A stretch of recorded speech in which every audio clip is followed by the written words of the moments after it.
Hello दोस्तों, नमस्कार। स्वागत है आप सभी का आपके अपने परिवार द एडू मिरर के ऑनलाइन प्लेटफॉर्म पर। मैं अजय आदित्य आपका स्वागत करता हूं। उम्मीद और आशा विश्वास करता हूं आप लोग की पढ़ाई लिखाई बहुत अच्छे से चल रही है, आप लोग स्वस्थ हैं, बढ़िया एकदम मस्त हैं।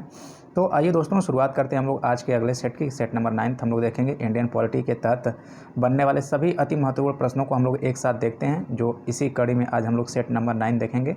अगर आप चैनल पर नए हैं तो बिल्कुल नए हैं तो चैनल को सब्सक्राइब कर लीजिएगा, पुराने हैं तो हम उम्मीद करते हैं सब्सक्राइब जरूर करके बैठे होंगे, क्योंकि इससे हमारे इस चैनल के माध्यम से जितने भी आपके कंपटीशन रिलेटेड जो भी वीडियोज़ होंगी वह आपको अपलोड की जाएंगी, तो आप आसानी से देख पाएंगे। और ज़्यादा से ज़्यादा दोस्तों तक भी शेयर करने की कोशिश करिए और ज़्यादा से ज़्यादा लोग सब्सक्राइब करें। तो आइए शुरुआत करते हैं बिना किसी देरी के हम लोग पहले क्वेश्चन की। पहला क्वेश्चन होगा कि संविधान में दिया गया आमुख, संविधान में दिया गया आमुख की बात अगर करते हैं तो आमुख मतलब प्रस्तावना की बात की जा रही है ना। आमुख मतलब प्रस्तावना अर्थात प्रियम्बल या उद्देशिका या हम परिचायिका कहते हैं, ठीक ना। हम लोग इसकी चर्चा कर रहे हैं। न्यायालय में लागू होता है? नहीं, न्यायालय में लागू नहीं होता है। महत्वपूर्ण है और उसकी उपयोगिता बहुत ही महत्वपूर्ण है, और उपयोगिता तो है ही। शासन करने के उद्देश्यों को उल्लेखित करता है, क्योंकि हमारी उद्देशिका जो होती है शासन करने के उद्देश्यों को ही उल्लेखित करती है। संविधान के कानूनी अर्थ निर्णय में सहायता करती है। अगर हम लोग संविधान में जो कानूनी अर्थ है उसका निर्णय करने में मतलब उसे समझने में हमें सहायता प्रदान करती है। तो ये भी बात बिल्कुल सही है, आपका पहला गलत है और बाकी के तीनों सही हैं। तो आप कहेंगे कि 2, 3 और 4 आपका ऑप्शन नंबर जो दिखता है यह बनेगा ऑप्शन नंबर डी। बिल्कुल सही है दोस्तों। आप अगर नए हैं तो जरूर चैनल को सब्सक्राइब करिए और लाइक भी करिए, दोस्तों तक भी शेयर करिए, ठीक ना। चलिए आइए देखते हैं अगले क्वेश्चन की तरफ। अगर सीरीज़ आपको पसंद आ रही है तो ज़रूर लाइक करिए और दोस्तों को भी शेयर करके बताइए कि हाँ, ये सीरीज़ जो आपकी चलाई जा रही है बहुत ही महत्वपूर्ण प्रश्नों की है। निम्नलिखित में से कौन एक सही सुमेलित है? देखिए, निम्नलिखित में से कौन एक सही सुमेलित है, इसे हम लोग देखते हैं। देखिए, जो कहा गया नागरिकता, नागरिकता की अगर बात किया जाए भारतीय संविधान का भाग 3, नहीं भाग 3 में नहीं, नागरिकता ये गलत कह रहा है। ये नागरिकता की अगर हम लोग बात करते हैं तो नागरिकता कहाँ पे? भारतीय संविधान के भाग 2 में होता है। कहाँ पे होता है? यह जो होता है भाग 2 में होता है। यह भाग 3 कह के गलत कह दिया है। मौलिक अधिकार भाग 4 नहीं भाई, भाग 4 में तो डीपीएसपी, भाग 4 में नहीं। मौलिक अधिकार कहाँ पे? भाग 3 में है। मौलिक कर्तव्य भाग 5 नहीं, भाग 4, भाग 5 नहीं, ये भाग 4 के क में है मौलिक कर्तव्य। और ये राज्य की बात किया है संविधान का भाग 5, ये बात बिल्कुल सही कहा, यानी कि आपका ऑप्शन नंबर डी बिल्कुल सही है कि ये राज्य की बात करते हैं हम लोग भारतीय संविधान के भाग 5 में, ठीक है। और यहाँ पे देखेंगे, सॉरी भाग 5 नहीं, भाग ये जो होता है 6 होता है। देखिए इधर दिया है यहाँ पे 6 है ना, भाग 6, ठीक है। यहाँ पे आपको भाग 6 दिया हुआ है, तो ये आपका बिल्कुल सही है। जो राज्य होता है ये भारतीय संविधान के भाग 6 में है। 5 में आपके संघ की बात की जाती है। किसकी? 5 में आपके संघ की बात की जाती है। देखिए एक बार हम लोग रिकॉल करते हैं, भारतीय संविधान का जो भाग 1 होता है वह संघ राज्य उसके क्षेत्र की बात करता है। भाग 2 होता है ये नागरिकता, भाग 3 होता है मौलिक अधिकार, भाग 4 होता है डीपीएसपी राज्य के नीति निषेध तत्व, भाग 4 का होता है मौलिक कर्तव्य, और उसके बाद भाग 5 होता है संघ, और उसके बाद भाग 6 होता है राज्य। और यही सही मिलान किया हुआ है। इस तरह से आपका ऑप्शन नंबर क्या बनेगा? ऑप्शन नंबर डी बनेगा। आई होप कि आप समझ पा रहे होंगे चीज़ों को। बेहद आसान शब्दों में हम लोग देख रहे हैं और समझने की कोशिश कर रहे हैं कि नहीं कहाँ पे क्या चीज़ें होंगी, ठीक ना।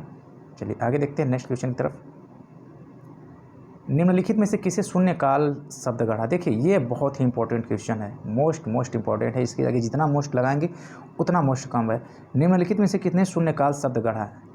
संविधान सभा द्वारा नहीं, बी आर अम्बेडकर द्वारा नहीं, इंदिरा गांधी द्वारा नहीं, तो फिर किसके द्वारा? ये प्रेस द्वारा दिया गया है जो है, ये शून्यकाल का जो नाम पड़ा है, जो गढ़ा गया ये नाम है, यह प्रेस के द्वारा गढ़ा गया नाम है। देखिए शून्यकाल होता क्या है, जिसे हम लोग क्या कहते हैं? 0 आवर्स। समझिएगा आप लोग, जिसे हम लोग क्या कहते हैं? 0 आवर्स, यानी कि शून्यकाल। ये शून्यकाल क्या होती है कि प्रश्नकाल के बाद वाली जो समय होती है शून्यकाल होती है। दोस्तों हम लोग देखते हैं जब संसदीय कार्यवाही देखते हैं तो 11 से 12 बजे वाली जो समय होती है यह प्रश्नकाल होती है। फिर 12 से 1 बजे वाली जो समय होती है, 12 से 1 की जो समय होती है यह क्या होती है? यही प्रश्नकाल की होती है। इसमें कुछ विशेष कार्य किए जाते हैं, जैसे कि मानिए कि कुछ ऐसे प्रश्न रहते हैं जो कि प्रश्नकाल के समय नहीं पूरे किए गए होते हैं, तो उन्हें शून्यकाल के दौरान 12 से 1 वाली समय अवधि को ही हम लोग शून्यकाल कहते हैं। और उस शून्यकाल में हम सारे जो भी बचे काम होते हैं उसे पूरा करते हैं। ये 0 आवर्स की बात अगर किया जाए दोस्तों, तो ये हमारे भारतीय संविधान में शून्यकाल का कहीं भी उल्लेख नहीं किया गया है।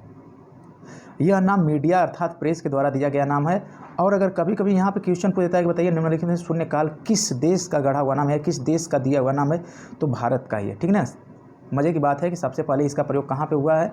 तो भारत में। ये शून्यकाल जो है भारत की देन है। और भारत में किसकी देन है? तो भारत में किसी सरकार की देन नहीं, ये प्रेस की देन है।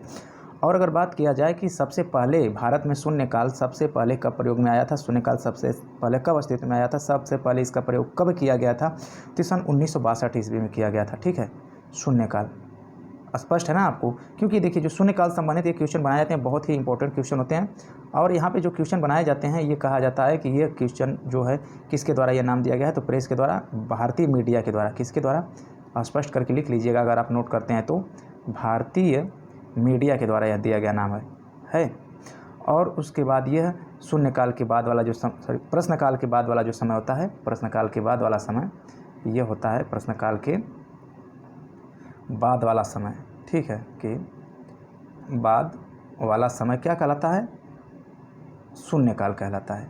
जो समय अवधि होती है 12 से 1, इसमें इंपॉर्टेंट प्रश्न पूछे जाते हैं, जैसे कुछ मुद्दे होते हैं। तो आप ये स्पष्ट कर चुके होंगे कि आखिर शून्यकाल होता क्या है। बहुत खूब कई बार पूछा गया, इसलिए हम इस पर इतना डीपली हम लोग जानने की कोशिश करें और समझने की कोशिश करें कि आखिर शून्यकाल है ही क्या। ठीक ना, तो शून्यकाल बहुत इंपॉर्टेंट ये टॉपिक बन जाती है। हम लोग जब संसद की कार्रवाई पढ़ते हैं तो समझने की कोशिश करते हैं, क्योंकि हाल फिलहाल में उत्तर प्रदेश पीसीएस में भी पूछा गया था पिछली बार, और कई ऐसी वैकेंसीज आती रही हैं जिसमें हर बार पूछा जाता रहा है। ठीक है, आइए आगे देखते हैं। और दोस्तों ये जो हम लोग की क्वेश्चन सीरीज रखी जा रही है, अति महत्वपूर्ण जो प्रश्न है, ये बहुत ही संभावित प्रश्न है और यहीं से आपके एग्जाम में फंसेंगे क्वेश्चन। ये मानकर चलिए कि अगर आप अच्छे से सीरीज को कर लेते हैं तो आपको कहीं भटकने और किसी बुक को पढ़ने की जरूरत नहीं पड़ेगी, यकीन मानिए। राष्ट्रपति को सलाह देने के लिए भारत के सर्वोच्च न्यायालय की शक्ति इसके अंतर्गत आती है। ठीक है, देखिए हम लोग बात करते हैं कि राष्ट्रपति को सलाह देने के लिए भारत में सर्वोच्च न्यायालय की शक्ति किसके अंतर्गत आती है। तो दोस्तों जब हम लोग पढ़ते हैं भारतीय संविधान का अनुच्छेद 143, 143, अच्छा है ना, 143 समझ गए तो 143 अगर समझ गए तो ये 143 जो है यह क्या है, ये सलाहकार क्षेत्राधिकार के अंतर्गत आता है। क्या होता है, सलाहकार क्षेत्राधिकार के अंतर्गत। मतलब ये होता है कि अनुच्छेद 143 के तहत राष्ट्रपति क्या कर सकते हैं, हाँ राष्ट्रपति जो होता है यह सर्वोच्च न्यायालय यानी सुप्रीम कोर्ट से यह परामर्श किसी मुद्दे को लेकर कोई निपटारा अगर करना है तो ये सुप्रीम कोर्ट से क्या कर सकते हैं, यह सलाह मशवरा कर सकते हैं, है ना। और यह सलाह किससे करेंगे, तो यह सुप्रीम कोर्ट से करेंगे। और सुप्रीम कोर्ट, देखिए यहाँ मज़े की बात यह होगी कि ऐसा नहीं है कि अगर राष्ट्रपति सुप्रीम कोर्ट से सलाह मांगेंगे तो यह राष्ट्रपति को सलाह देगी ही देगी सुप्रीम कोर्ट। जरूरी नहीं है कि सुप्रीम कोर्ट राष्ट्रपति को सलाह दे, यह सुप्रीम कोर्ट सलाह देने से मना भी कर सकती है, पहली बात। और दूसरी बात यह है कि यह जरूरी नहीं कि अगर सुप्रीम कोर्ट अगर सलाह दे भी देती है अगर राष्ट्रपति को, तो जरूरी नहीं कि राष्ट्रपति सलाह को मानने के लिए बाध्य ही हैं, ऐसा भी नहीं है। और राष्ट्रपति सलाह को मान भी नहीं सकते हैं और हो सकता है कि सुप्रीम कोर्ट इनको सलाह दे भी नहीं सकती है ना। हाँ, मगर ये बात कहाँ पे कह दी गई है कि अगर ऐसी स्थिति उत्पन्न होती है, देखेंगे जैसे इसके पहले एक बार 1992 में बाबरी मस्जिद केस हुआ था, वहाँ पे सुप्रीम कोर्ट से सलाह मांगी गई थी, राष्ट्रपति के द्वारा नहीं दिया गया था सलाह, है ना, कहा कि हम नहीं देंगे। तो मना किया जा सकता है, ऐसी बात नहीं है, बाध्यता कोई नहीं है, न राष्ट्रपति को बाध्यता है मानने के लिए और ना ही सुप्रीम कोर्ट को बाध्यता है कि नहीं सलाह दे ही दे। मगर यह आपके अनुच्छेद जो 143 यहाँ पे देखने को मिल रहा है, इसमें यह बात स्पष्ट कर दी गई कि राष्ट्रपति ऐसा कर सकते हैं, विशेष स्थिति में वह सुप्रीम कोर्ट से सलाह ले सकते हैं। ठीक ना, तो यह आपका सलाहकार क्षेत्राधिकार के अंतर्गत आता है। आपका ऑप्शन नंबर ए बनेगा। आई होप कि आपको समझ में चीज़ें आ रही हैं। तो आ रही हैं दोस्तों, तो कमेंट सेक्शन में जरूर बताया करिए कि हाँ समझ में आ रही हैं, पसंद आ रही हैं, नहीं आ रही हैं, सुधार की ज़रूरत है, क्वेश्चन का लेवल घटाया जाए, बढ़ाया जाए, है ना। कुछ तो बताया करिए, अपना फीडबैक देंगे आप, तभी तो हमें भी पता चलेगा ना कि नहीं क्या चीज़ें हैं सही चल रही हैं कि नहीं चल रही हैं। ठीक ना, आइए आगे देखते हैं। भारत के राष्ट्रपति के महाभियोग के लिए कितने दिनों पूर्व सूचना आवश्यक है। देखिए बहुत इंपॉर्टेंट एक क्वेश्चन आ गया आपके सामने। भारत के जो राष्ट्रपति पर महाभियोग के लिए कितने दिनों की पूर्व सूचना आवश्यक है, 7 दिन, 14 दिन, 15 दिन या फिर 30 दिन। देखिए दोस्तों यह जो होती है 14 दिन होती है। क्या होती है, 14 दिन होती है। अब थोड़ा समझते हैं कि भारत के राष्ट्रपति पर महाभियोग, देखिए महाभियोग को हम लोग अगर इंग्लिश में बात करेंगे तो इसे हम लोग कहते हैं इम्पीचमेंट। ठीक है, क्या कहते हैं, इंग्लिश में कहते हैं इम्पीचमेंट। राष्ट्रपति को महाभियोग, और महाभियोग को इंग्लिश में कहते हैं इम्पीचमेंट। और राष्ट्रपति को जिस भी विधि या जिस भी प्रक्रिया से हटाया जाता है उस विधि या प्रक्रिया को महाभियोग कहते हैं। राष्ट्रपति को हटाने के लिए जो भी प्रक्रिया अपनाई जाती है उस प्रक्रिया को महाभियोग कहते हैं, जिसे इंग्लिश में इम्पीचमेंट कहते हैं। और भारतीय संविधान में महाभियोग जैसा शब्द का प्रयोग सिर्फ और सिर्फ राष्ट्रपति के लिए किया गया है। और ये महाभियोग लगाने की जो प्रक्रिया की अगर बात की जाती है, भारतीय संविधान के अनुच्छेद 61 के तहत राष्ट्रपति पर महाभियोग लगाया जाता है। अब बात यह आती है कि उन पे लगाया जाता है तो कहाँ से ये प्रस्ताव शुरू किया जाता है दोस्तों, तो राष्ट्रपति को हटाने के लिए महाभियोग राज्यसभा या लोकसभा कहीं से पहले ये शुरू किया जा सकता है। अगर राष्ट्रपति को हटाना है तो चाहे राज्यसभा में प्रस्ताव आएगा, चाहे लोकसभा में, कहीं से ये प्रस्ताव शुरू किया जा सकता है। और बात किया जाए कि इन्हें हटाने के लिए मतलब ये अगर प्रस्ताव लोकसभा या राज्यसभा में आएगा तो ये इसमें कौन से सदस्य शामिल होंगे। तो दोस्तों इन्हें हटाने के लिए, जैसे निर्वाचन में तो कुछ सदस्य शामिल होते हैं, हटाने की जब बात आती है तो लोकसभा और राज्यसभा के सभी सदस्य इन्हें हटाने वाली प्रक्रिया में भाग लेते हैं। यानी कि इन्हें पदमुक्त जब होना होता है तो लोकसभा और राज्यसभा के निर्वाचित सदस्य के साथ साथ सभी लोग क्या करते हैं कि यह भाग लेते हैं इन्हें हटाने के समय, ठीक ना। निर्वाचित के साथ साथ मनोनीत भी लेते हैं। और यह जो होता है कि 14 दिन पूर्व इन्हें सूचना दी जानी जरूरी होती है कि नहीं, अब आप पर क्या है, महाभियोग की प्रक्रिया शुरू कर दी गई है। महाभियोग अगर सिद्ध होता है तो आपको पद से मुक्त कर दिया जाएगा। तो राष्ट्रपति 14 दिन में वह भी अपना सलाहकार क्षेत्राधिकार के अंतर्गत चाहेंगे तो किसी अपने वकील दलील को पेश कर सकते हैं और अपनी कार्रवाई सुनवाई के दौरान अपना पक्ष रख सकते हैं। तो यह 14 दिन का ये समय दिया जाता है। 14 दिन पहले इन्हें सूचना दी जाती है राष्ट्रपति को, अगर महाभियोग हटाने की बात की जाए तो। और बात यह है कि अभी तक तो ऐसा कभी प्रावधान के तहत अभी कोई लागू नहीं कराया गया। किसी भी राष्ट्रपति को अभी तक इस प्रक्रिया यानी कि महाभियोग से हटाया नहीं गया है और न ही ये किसी पर भी लागू हुआ है। मगर अगर ऐसा होता है, अगर लागू होने की बात होती है तो यह अनुच्छेद 61 का सहारा लेके ये 14 दिन पूर्व उन्हें सूचना दिया जाना आवश्यक होगा। ठीक है, तो आप क्या कहेंगे? आपका ऑप्शन नंबर बी बिल्कुल सही होगा, 14 दिन पूर्व। चलिए देखते हैं आगे। आगे जो होगा भारतीय संविधान में आर्थिक न्याय है ना। भारतीय संविधान में आर्थिक न्याय को संविधान का लक्ष्य घोषित किया गया है प्रस्तावना और मौलिक अधिकार में। मौलिक अधिकार में आर्थिक न्याय नहीं है डियर, समझिएगा। प्रस्तावना में तो है, ठीक है, प्रस्तावना में है। और कहाँ पे? DPSP में है, समझ रहे ना। प्रस्तावना में है सामाजिक आर्थिक राजनीतिक न्याय की बात की जाती है ना, और नीति निर्देशक तत्व यानी कि DPSP में भी है, ठीक ना। DPSP में देखेंगे क्या करता है, एक लोक कल्याणकारी राज्य स्थापित करने के लिए वहाँ पे क्या लक्ष्य को निर्धारित किया जाता है? न्याय की, आर्थिक न्याय की बात की जाती है, यानी समान कार्य के लिए समान वेतन। तो यह जो होता है DPSP में ही होता है। और प्रस्तावना में सीधा सीधा हम लोग देखेंगे कि न्याय के 3 आयाम दिए गए हैं। वह होता है सामाजिक न्याय, आर्थिक न्याय और राजनीतिक न्याय। तो प्रस्तावना और नीति निर्देशक तत्व, इन दोनों में क्या किया गया है? न्याय के लक्ष्य को घोषित किया गया है। आप कहेंगे कि आपका ऑप्शन नंबर जो बनेगा, ऑप्शन नंबर बिल्कुल सही बी होगा डियर, ठीक है। चलिए आगे चलते हैं हम लोग नेक्स्ट क्वेश्चन की तरफ। और दोस्तों ज़्यादा से ज़्यादा लोगों तक शेयर करिए, अपना प्यार सपोर्ट बनाए रखिए। फिर उसके बाद हम लोग सीरीज़ को आगे बढ़ाते रहेंगे, बहुत जल्दी लाइव भी किया जाएगा, ठीक ना। जो संविधान के विभिन्न पहलुओं के अध्ययन हेतु संविधान सभा में कितनी समितियां थीं? दोस्तों वैसे समितियां तो कई थी, समितियां छोटी बड़ी समितियां देखा जाए तो 20 से ज़्यादा थी, मगर प्रमुख समितियां जो थीं संविधान सभा में, जो प्रमुख समितियां थीं दोस्तों, वह 9, 12, 13, 16। तो वह जो प्रमुख समितियां थीं वो प्रमुख समितियां 13 थीं। जैसे कि मानिए कि जैसे प्रांतीय समिति थी जिसके अध्यक्ष सरदार वल्लभ भाई पटेल थे, है ना। और उसके बाद देखेंगे कि जैसे संघ शक्ति समिति थी, जैसे पंडित जवाहरलाल नेहरू थे। इसमें सबसे इम्पोर्टेंट अगर समिति होती है, देखेंगे बहुत समितियाँ होती है, अल्पसंख्यक हेतु समिति थी और बहुत सारी समितियाँ, ठीक ना। ये 13 समितियाँ जिनका हम लोग देखते हैं उसके अध्यक्ष भी होते हैं। तो प्रारूप जो समिति होती है, प्रारूप समिति इसमें सबसे इम्पोर्टेंट होती है, जिसके जो अध्यक्ष बनाए गए थे डॉक्टर V.R. अम्बेडकर होते हैं, है ना, V.R. अम्बेडकर। प्रारूप समिति को ही हम लोग क्या कह देते हैं? पांडुलेखन समिति कह देते हैं, मसौदा समिति कह देते हैं, ड्राफ्टिंग कमेटी कह देते हैं, है ना। और ये 7 सदस्यीय कमेटी थी जिसमें देखेंगे कि अल्लादी कृष्ण स्वामी अय्यर, है ना, गोपाला कृष्ण स्वामी अयंगर, ये सब जितने भी सदस्य होते हैं इसमें बहुत सारे सदस्य थे, 7 सदस्य थे, बहुत सारे नहीं थे, 7 सदस्य थे। जिसमें से किन सारे नामों को हम जैसा कह रहे हैं कि सैयद मोहम्मद सादुल्लाह, के मुंशी, टेटी कृष्णाचारी, ये सभी सदस्य होते हैं, ठीक ना। तो ये 7 सदस्यीय प्रारूप। इसी तरह से कुल मिलाकर समितियाँ जो थी, प्रमुख समितियाँ, वह समितियाँ 13 थी। अगर क्वेश्चन पूछता है तो 13 थी, है ना। बाकी की उप समितियाँ भी थीं। आइए देखते हैं आगे अब अगले क्वेश्चन की तरफ। क्वेश्चन नंबर 18 जो कहा जाता है, भारत में अवशिष्ट शक्तियाँ निहित हैं, ठीक है। भारत में जो अवशिष्ट शक्तियाँ हैं यह निहित हैं दोस्तों। अवशिष्ट शक्तियाँ की अगर हम लोग बात करते हैं तो थोड़ा देखिएगा। जैसे देखें कि हमारे भारतीय संविधान की जो 7वीं अनुसूची है, कौन सी है? देखिए, केंद्र सरकार में या फिर राज्य सरकार में, केंद्र सरकार और राज्य सरकार दोनों में, स्थानीय शासन में। तो दोस्तों यहाँ पे अगर हम लोग बात करें तो जो हमारी 7वीं अनुसूची होती है, ठीक ना, यह 7वीं अनुसूची में केंद्र और राज्य के बीच, केंद्र और राज्य के मध्य शक्तियों का विभाजन किया गया है। जिसमें देखेंगे 7वीं अनुसूची में हम क्या करते हैं कि कुछ विषय रख दिए हैं संघ सूची में, है ना। संघ सूची में, संघ सूची के जो विषय होते हैं इस पर अधिकार जो होता है कानून बनाने का केंद्र का होता है ना। और एक होती है राज्य सूची, है ना। राज्य सूची जो होती है, राज्य सूची पर जो कानून बनाने का अधिकार होता है वह होता है राज्यों का। किसका होता है? राज्यों का। और एक समवर्ती सूची होती है, ठीक है। एक समवर्ती सूची होती है। इस समवर्ती सूची पे अगर बात किया जाए तो यह दोनों का अधिकार होता है, केंद्र और राज्य दोनों का अधिकार होता है। अब इनके अलावा भी कुछ विषय बचते हैं जिसे हम लोग कहते हैं अवशिष्ट। क्या कहते हैं? अवशिष्ट। तो इन अवशिष्ट शक्तियों की अगर बात किया जाए तो अवशिष्ट शक्तियों पर किसका अधिकार होता है दोस्तों? तो यह केंद्र का ही होता है। किसका होता है? केंद्र का ही होता है। और एक बात यहाँ पे और ध्यान देने वाली यह है कि मानिए कि जब ये समवर्ती सूची पर दोनों का अधिकार होता है तो स्वाभाविक सी बात है कि इन दोनों में कभी न कभी टकराव होने की स्थिति जरूर उत्पन्न हो सकती है, क्योंकि जब अधिकार दोनों के पास होगा तो दोनों कहेंगे, केंद्र कहेगा कि ये हमारा अधिकार है, हमारा कानून बनाया गया जो होगा मान्य होगा, और अनुसूची जो 7वीं के तहत राज्यों को भी दिया गया, ये राज्य भी कहेंगे कि नहीं हम बनाएंगे।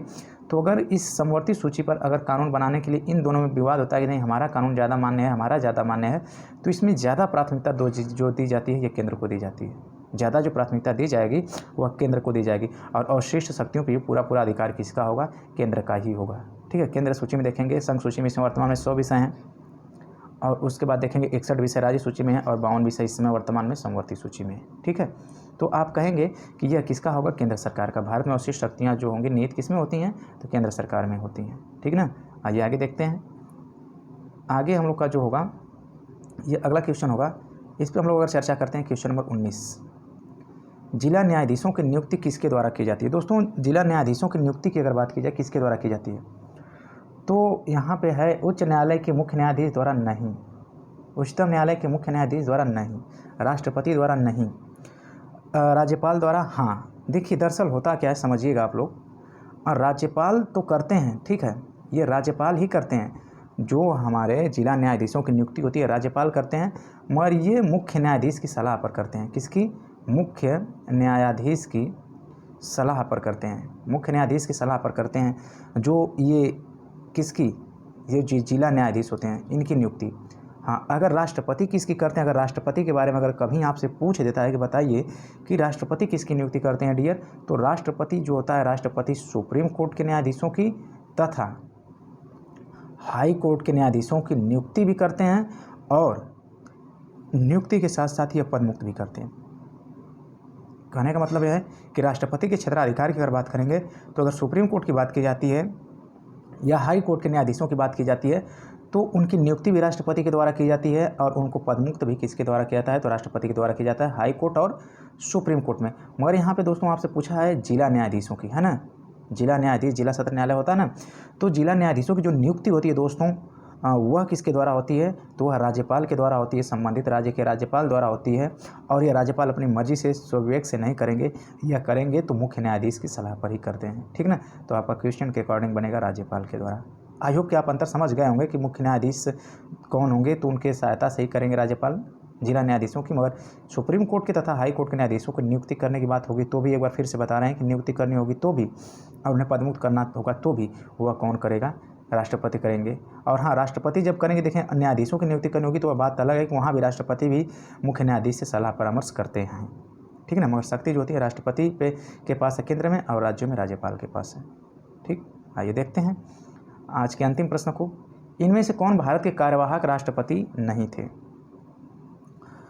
दोस्तों अगर बात किया जाए इनमें से कौन कार्यवाहक राष्ट्रपति नहीं थे, तो दोस्तों यहाँ पे देखिए जो आपको ऑप्शन दिया है, इसमें 4 ऑप्शन बहुत इंपॉर्टेंट ऑप्शंस हैं। तो वी गिरी, डॉक्टर जाकिर हुसैन, न्यायमूर्ति एम हिदायतुल्लाह या वी डी जत्ती। देखिए दोस्तों वी वी गिरी नहीं होते हैं।